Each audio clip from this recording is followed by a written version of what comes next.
morning, everyone. My name is Kian Kim. I'm majoring in global commerce in Sungseo University.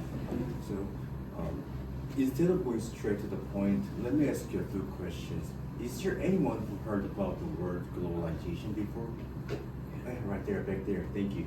So, globalization allows us to purchase the product in Korea, which is manufactured in China or like any foreign countries, and also it made us easier to travel across the world. But is there also who heard about the word globalization before? That's the topic that we're going through today. So here's the outlines that I will discuss about it. So basically, globalization refers to the slowdown of globalization. It causes by the subprime mortgage crisis, which happened in 2008. There's a strict characteristic for globalization, which is it slows down the pace of global trade.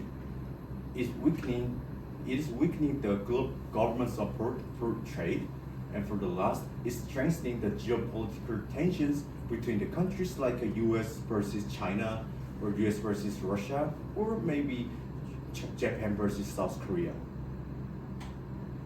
Here's the graph for trade openness index during 1870 to 2021. So you may notice that from 1945 to 2008, the graph goes really high. That is due to globalization. For decades and decades, globalization supported our society to raise our industries and economy. But since 2008, which subprime mortgage happened, graph goes down. And that turning point means globalization.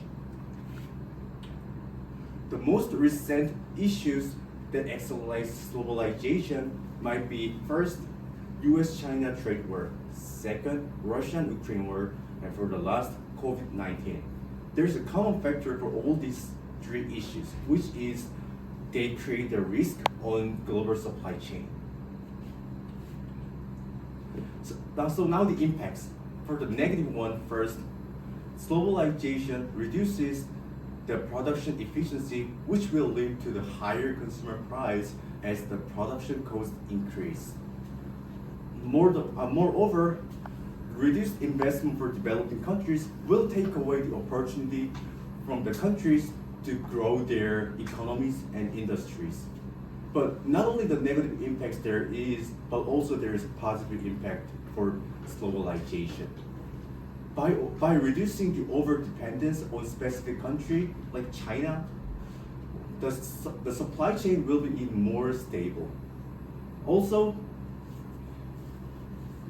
since the global supply chain moved closer to our homeland, the capability for crisis response will be increased. That will enhance the autonomy of our nations.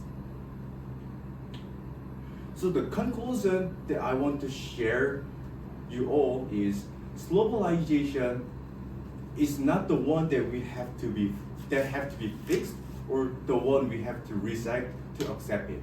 But it's just a turning point of global trend. The firms and nations still can find the profit and opportunity from globalization. So we have to be familiar with the global trend that is happening right now. So here's the reference that I looked up, and thank you for listening to my presentation.